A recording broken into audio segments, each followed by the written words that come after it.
I just wanted to have a copy of one of the most broken units in the game right now, and so then I get one. Minus defense. But that's okay, I think it's time for us to play a little dirty.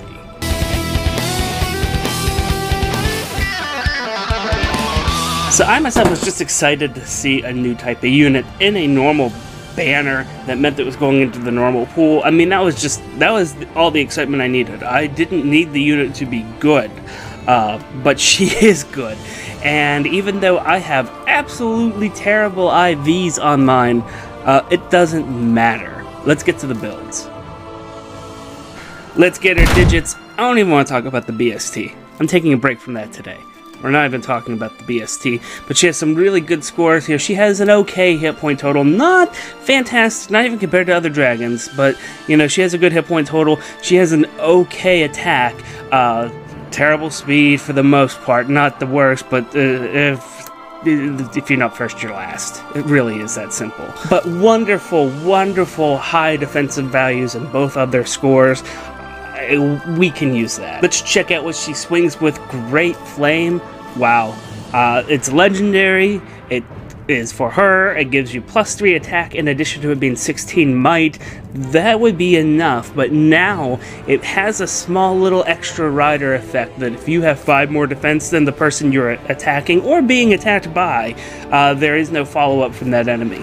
Just to be clear, a follow-up is the second attack that a unit gets because of like quick post or because of speed. That second attack is what you're denying the opponent, not the first attack, period. It's not some type of weird fire sweep weapon. Instead, it just prevents that follow-up attack.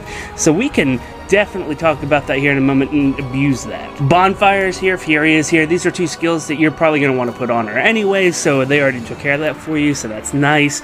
And then we're talking about Honed Dragons. It's here, everybody's excited. I'm not, because I don't run purely dragons, but whatever. Honed Dragons is finally here. You can use this to start to buff up your dragon teams and just do some really, really sick, gross things. Taking a look at the scores, the best one that she has is Duelist. Duelist is her ability to continue to trade off blows back and forth with one opponent. That shows that she could basically be a wall and just kill something, or at least stall it a little bit, although if you just completely deflected an opponent, it doesn't really reflect well in that particular score. Regardless, that's her best. The other ones are okay. Her aggressor rating actually isn't too bad when it comes down to it. Once again, it's in the realm that you want to pay attention. Although, remember, with Great Flame comes great responsibility. I'm sorry to do that to you, but what happens is that you might not get that follow-up attack on you, and so you're probably going to be just coming out smelling like roses regardless, even if you just start running around and punching everybody in the face. Right about now is when I usually present a budget build, but when it comes down to it, I haven't found anything that I would consider budget that's really too far away from what we got with the default kit. So we're going to take a look at this default kit again, and then I'm just going to highlight a few skills that you may want to do if you don't have a lot of extra resources. Axe Breaker is a wonderful, wonderful skill to just throw into there. It gives her a lot of extra kills, and it's just all around great. You also have Renewal, which is nice. It helps counteract Fury. It lets her build back up a little bit. Hit and Run or Drawback are very, very good C-slot skills for flyers. It lets you go out there, smack something and retreat, and then, of course, be repositioned out of there or moved around. Go ahead and do that. Speaking of reposition is pretty much the only assist skill that I recommend on this. It's a flyer. You are able to go ahead and just fly everywhere you want to, and if you put her in a dragon team, your dragon buddies can only be repositioned in the spaces they could be in, but you could of course put her into places that a normal dragon couldn't, so you'll be able to abuse that a lot. So that's what I recommend for an assist slot, regardless of what kind of build or what type of team setup she's going to go into. So let's talk about the build that I have for you. There's a couple of variations on this, but I'm going to present the primary one to you, the one that I really recommend, and then we'll talk about the variations on it. So as you see here, what we're doing is we're going to give her attack and defense bond for the A slot. If you don't know what attack and defense bond is, it comes on this legendary hero. You may have heard of her called Fjorm. You see, if you beat chapter 1 of book 2, you get this hero for free. It's amazing. I bet you didn't know that. I'm sorry, don't leave, I just thought it was funny. More seriously though, she's the only one that has it as of recording. That's where you're gonna have to get that particular skill from. It works out well, and I did calculate all this stuff as if you had an ally adjacent all the time. That might not necessarily be the case, and we will address that later. However, for the rest of the evaluation here, we're gonna pretend that that is the case.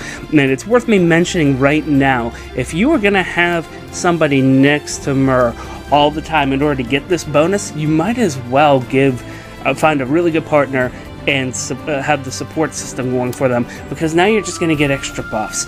It's pretty sick. So go ahead and think about that and mull that one over. You definitely want to have a good support buddy for Myrrh. In addition to that A slot, we're going to go ahead and give her Vantage. A lot of people have been doing quick riposte. I say, why not both, and just use a quick riposte seal, but we'll talk more about the quick riposte build later on. And then I left Hone Dragons in here. Go ahead and adjust it however you want. So let's go ahead and take a look at these scores that are here. Are amazing. I was so happy to see Myrrh's performance with this skill set. Wow. Once again, a duelist is someone who can take back and forth with the enemy. A wall doesn't retaliate except for on the enemy phases, and just sort of takes the punishment and just dishes some back out. She's wonderful in both roles. The evaluations here are basically just letter grades A to F, with an S rank meaning practically perfect. There's a lot of good marks here. It's just phenomenal. There are a lot of seals that you can use, and I usually don't like to put walls of text in my videos anymore, but there is one right now. If you treat my videos like a podcast, I am so sorry. But go ahead and read that, go through that, and we're only going to talk about one or two of these seals specifically as we go forward into the DPT and into the obituaries. DPT, of course, being Deltran's PvP threats. It's a curated list that I make, that I provide to you, so that we can easily have a conversation about what's going on. The builds in there are the best of the best, absolute killers, and dreaded to fight in the arena. As a matter of fact, I also make sure that they get appropriate buffs, and whenever I evaluate things, I don't give who we're evaluating any buffs. So it's going to be better in practice than what we're going to see here, and what we see here is really, really nice. Link to the DPT is down in the doobly-doo if you want to see those builds. 17 wins on initiation. That is nice. Only 5 losses whenever we're doing that. On the flip side, it's not really as good, but we'll talk about that in just a moment. Once again, I don't evaluate this with the seal unless I tell you so. There is no seal on this particular build, so we have some flexibility here. But otherwise, on initiation, you're denying so many people that follow-up attack, and it's crazy. And the one thing I really like about this build is that the second round, the attack phase right after you attack, you decimate so many people because of Vantage. It is crazy, because you do initiate, you prevent a follow-up attack right away. Somebody hits you, you're charging up your bonfire as it is. You then, sometimes you double some people, but nobody in the DPT. So then the next round, you have Vantage going on, and then you just unload into them, and then it's all over. It's great. And one thing I was talking about before, one thing that is so dirty about this is with Vantage, you can have a bum IV set like I do, and you could have the minus defense, and it works out great. You can have a plus speed IV, which is arguably one of the worst boons that you could get on this, and it works out fine. It works out great, as a matter of fact. This particular build is very resilient to having bad IV sets. There's only a couple of things. You don't want minus attack, to be quite honest with you. That's one of the reasons why we're going with attack and defense bond as opposed to just fury or something like that. You could sacrifice a little bit of defense, you could and resistance. You don't want to sacrifice attack. That's probably the most temperamental one here. And so if you have minus attack, then this build's going to be a little lackluster, and I could talk to you about how to quasi-patch it up later, but not quite in a moment. But when it comes down to it, whatever IVs you have, go for it. It's gonna work. So what you're doing with this build, you're expecting to initiate. You want to have your buddy there next to you, and then you're going to go and leapfrog your friend and just attack into somebody. You're going to end up staying there, which means you need to be able to weather whatever's behind that opponent. But then the person attacking you in almost all cases, except for the cases where you're not killing them on, where they kill you on initiating. Very few people are going to kill you back on the retaliation attack. So, especially because now you have Vantage. Most likely you have Vantage. It doesn't take much to get into Vantage range here. You're only talking about basically a Fury's worth of damage to get into Vantage range. And you're definitely going to take that 6 or so damage, depending on IVs, whenever you initiate into somebody. You're not going to be taking a lot more damage, even if they're a Brute, even if they're like Triangle Adept. You're not taking a lot of damage back. And even speaking of that, it's really hard to fall to non-mage Triangle Adept users on this build. You just have that much bulk. So 6 and 10 is a really terrible enemy phase, and you think you'd be able to do better. Well, you can. If you get rid of Vantage and you put in a quick riposte, you're going to get a lot more kills on that enemy phase. I mean, we're talking going from 6 to around 22-ish here. That is fantastic. Problem is you're still losing to just as many people. That's not going to go away.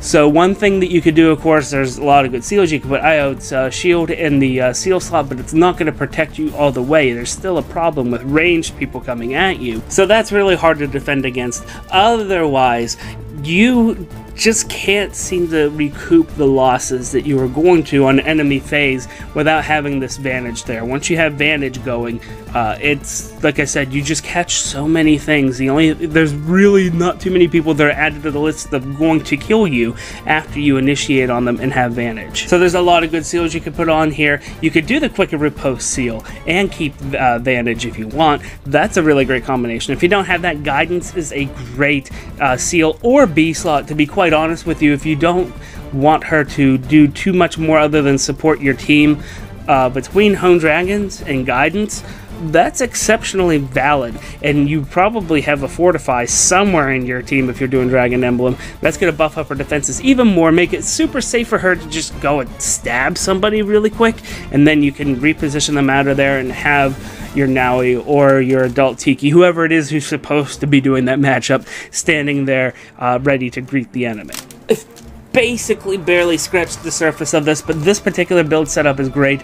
The only last note that I have for you is if you don't want to sacrifice a Fjorm for this, you could just leave Fury in there. Also, if you have minus attack IV, you could just leave Fury in there. The other stats that are getting bumped are going to help compensate for the fact that you're not dealing that much damage. Now, you're not suddenly getting all these kills back, however, you have the ability to survive and weather the storm now, and if you're getting buffed with some other kind of attack buff, whether you're in a Fire Emblem team or whether you've had a couple of Myrrhs and you're sharing the love of Hone Dragons, doesn't matter, you're going to be able to recoup some of those kills that way. So just be careful with that though, because otherwise you're not going to get the wins that you would expect on initiation. If you do something like Vantage still, you're going to be able to still recoup a lot on the return fire, and with Fury you're getting a lot of other key abilities, but you're losing hit points really quickly with Fury. 40 hit points is not a lot whenever you're losing 6 just because the enemy looks at you. So hop into my Discord server, let me know how you're enjoying your first flying dragon, and do me a favor, if you like your Fire Emblem information hot and fresh like Grandma's cookies, hit that subscribe button. My name is Deltran. Thank you guys so much, I greatly appreciate all of you, and until next time, take it easy.